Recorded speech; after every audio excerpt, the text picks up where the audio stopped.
This isn't one of my regular news videos, but a very serious issue that needs addressal and one that I guarantee affects you too. I've played League for my entire adult life. I started in Season 3 and it's currently Season 13. There's been basically nothing in my whole life that I've committed to for more than a decade. While I took some breaks here and there, I've pretty consistently been involved in the community or at least interested in what Riot is doing with the game. It's the withstanding of this test of time that League of Legends outshines basically any other multiplayer game. Even if a new game I'm interested in comes out, I'll still go back to League after a few months because I firmly believe that this game, when it's balanced and when it's good, is the most fun I've ever had with a game. Beside that, Riot has released some of the best out-of-game multimedia that exists, amassing millions on millions of viewers and players through cinematics, music, arcane, art, and other titles like Valorant and TFT. They've really hit the nail on the head, especially as an industry leader, all the while maintaining League. Some would even say their growth exceeds themselves. Riot just got so big so fast, things suffered along the way. But beyond all that, nothing honestly compares to a neck-and-neck 40-minute solo queue game where I don't even care who wins or loses anymore. I've just cherished the experience because it's adrenaline-filled, satisfying, and just so damn enjoyable.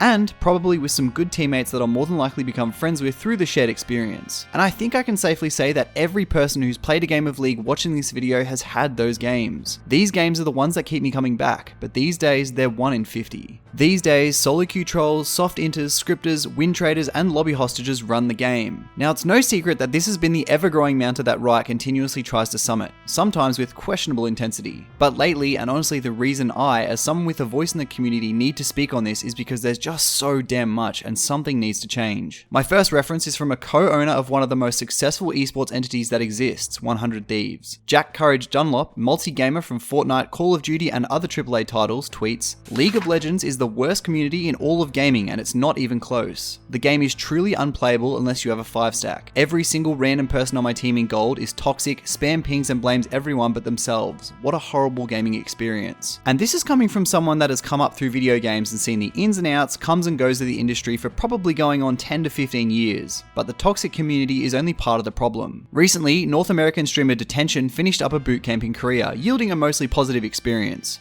From here, he planned to go to OCE to play solo queue before heading to Europe. Well, within 2 weeks, he'd given up on my home server. While the video you're about to watch is in jest, what he says is 100% true. Every game is riddled with win traders and genuine cheaters. I queue up at 12 a.m., okay? I get placed with someone named Chen Zhuan, distance, and a barcode name.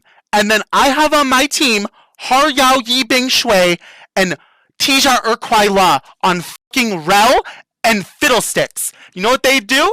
They win trade each other openly and they type 50 slurs a second. This was even echoed by fellow OCE content creator Slogdog, saying they make up 80% of high elo in OCE. Last year, my good friend and professional player Dragku, ex-TSM Academy, hit rank 1 in OCE. In the last week of the season, he was win traded out of his place, and there was literally nothing he could do about it, as you can read on the screen. But rival, it's OS, who gives a shit? It's not just OS. Here, Dantes talks of his plans once returning to NA. He wants to hit rank 1, but it's not even plausible because a player that frequents the North American professional practice environment is a win trader, and games are lost and won on his command to promote a boosting service. I'll be starting an NA rank 1 grind. Unfortunately, one of the issues is that the current NA rank 1 is like 2100 LP, and he's just being like win traded up and up the ladder. So I don't think we'll be able to hit rank 1 NA in 3 weeks.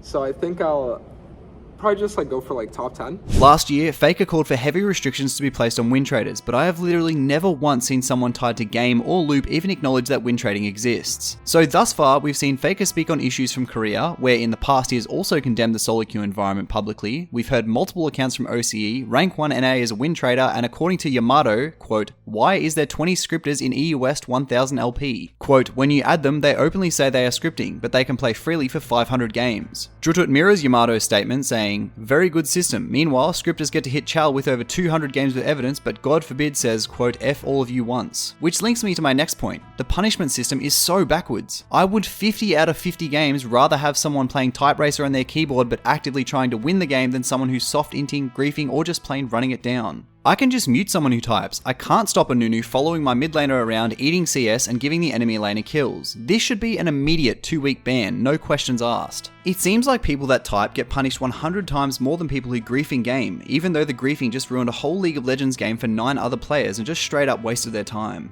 But even people that get pulled up in chat aren't even for the right reasons. I get messages from viewers every day with their instances, like this player who got punished for sarcasm by saying, "For sure, you're the GOAT." In this clip, Kesha is beyond confused because he literally doesn't know what he said. Guys, who's ready for 4 honors?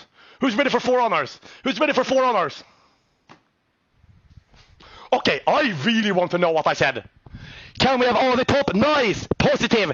We should dive! Positive! Can win! Good job bro! Good job bro! Irelia! Can dragon! Can win! Good job! Can win! Can win! Lull! Spawn kill!